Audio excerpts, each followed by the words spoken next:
Waalaikumsalam warahmatullahi wabarakatuh. Alhamdulillah wassalatu wassalamu ala Rasulillah Habibina Sayyidina Muhammad bin Abdullah wa ala alihi wa ashabihi wa mawalah, amma ba'd.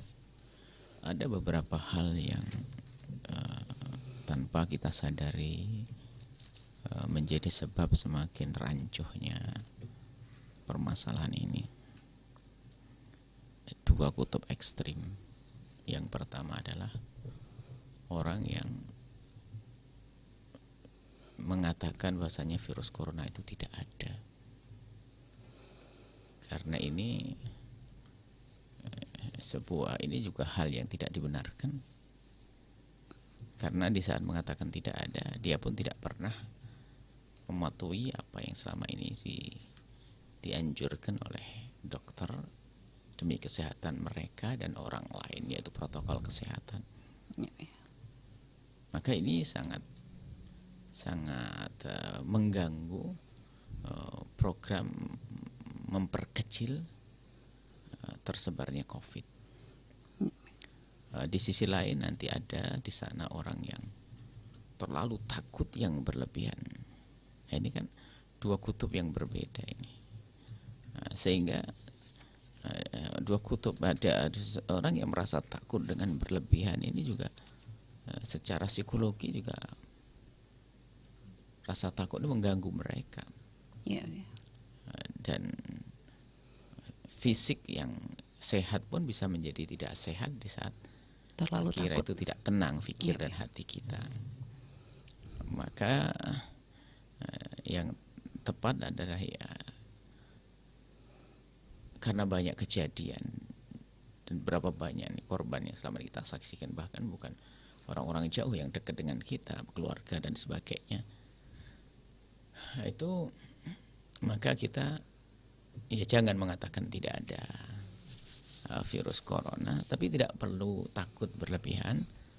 Dan kalau urusan kematian, Allah bisa mematikan seorang hamba dengan bermacam-macam cara.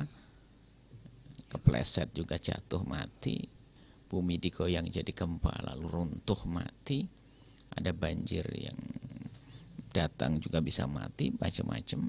Akan tapi kita sebagai hambanya ya minta selamat kepada Allah, sehingga kalau sudah diberi selamat, biarpun kita di tengah-tengah ancaman kematian ya tetap selamat.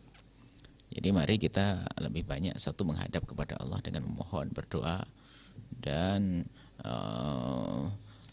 menyebut nama Allah agar Allah senantiasa menjaga kita. Kemudian di sisi lain untuk masalah kesehatan kita ini yang kedua adalah Anda perlu peduli dan menjaga orang lain. Artinya apa? Patuhi protokol kesehatan di saat Anda bersama orang lain.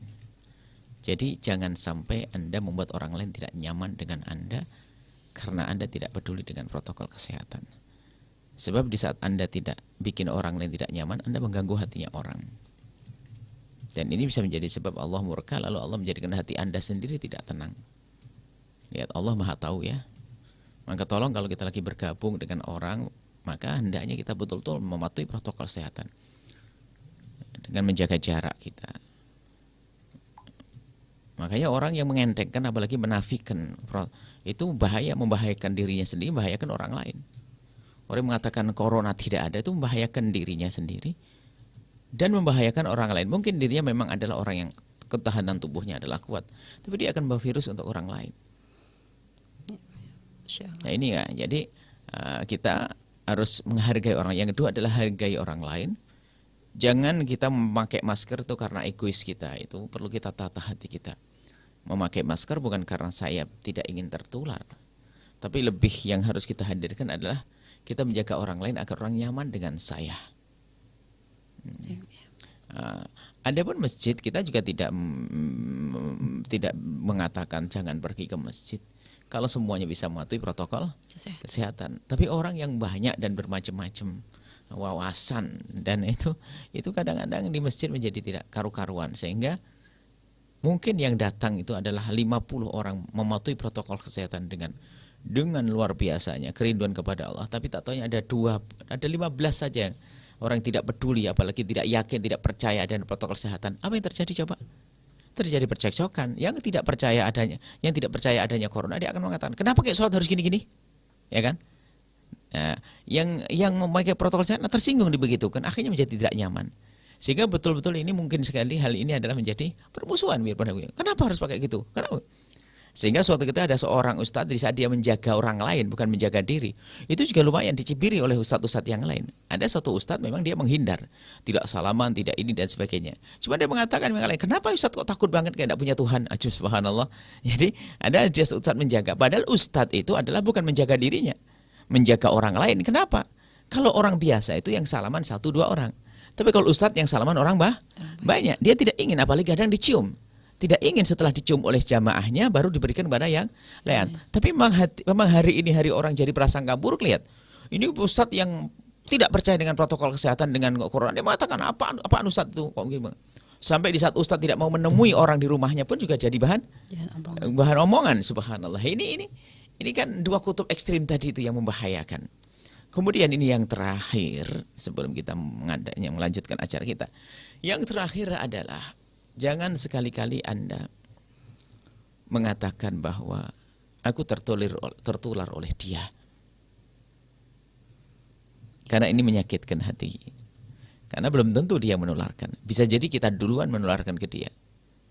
Kenapa? Misalnya kita adalah orang yang sehat, kuat fisik.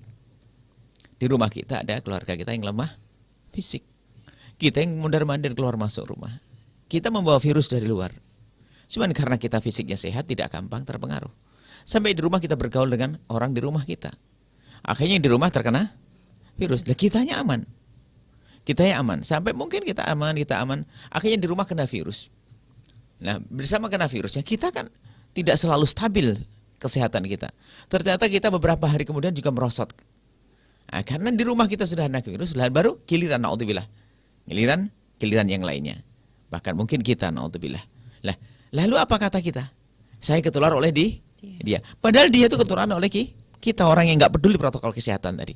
Jadi orang nggak peduli protokol kesehatan itu sudah mendolim pada orang lain. Sehingga kadang kalau dia kena nyalain orang juga. Jadi sudahlah. Kalau urusan tawakal, ini selesai ya. Jadi jangan mengatakan oh aku tertukar oleh dia. Tertular oleh dia. Sebab kalau dia mengatakan aku tertular oleh dia, ini banyak mudaratnya. Pertama, dia akan sakit. Biarpun bahasa guyonan pun tidak nyaman. Satu. Yang kedua apa? Dia menjadikan orang yang sayang dengan kita itu akan tidak suka dengan orang tersebut dan seterusnya. Jadi yang menjadikan sakit adalah Allah. Jangan bilang saya tertular oleh dia dan sebagainya. Bukan. Dan setelah itu serahkan kepada Allah. Tawakal itu setelah usaha. Tawakal itu bukan sombong kepada Allah. Kalau orang tidak mematuhi protokol kesehatan itu bukan tawakal, namanya sombong kepada Allah. Karena sudah dikasih tahu ahli zikirnya para ulama dalam ahlinya nih, hal ini dokter mengatakan bahwasanya yang ulama itu ahli zikir dalam hal ini kan dokter mengatakan protokol kesehatan. Itu kan seperti orang mengatakan ini api itu panas. Jangan sok ya Allah kalau memang panas, kalau memang nggak akan panas, akan aku pegang pengen jadi kayak Nabi Ibrahim. Ya kebakar hangus lah dia. Sombong dengan sunnatullah. Maka termasuk penghambaan kita kepada Allah adalah mematuhi sunnatullah. Kalau lapar kita makan, kalau sakit kita berobat, dan kalau menurut dokter kita harus menjaga, maka menjaga. Itu justru yang tawakal. Jangan dibalik. Tawakal kok sombong dengan Allah, ya nggak benar tawakal. Tapi jangan berlebih-lebihan rasa takut kita, karena berlebihan itu sendiri adalah penyakit baru lagi yang akan mengundang penyakit-penyakit yang lainnya. Ini saja, Allah alam bisawab.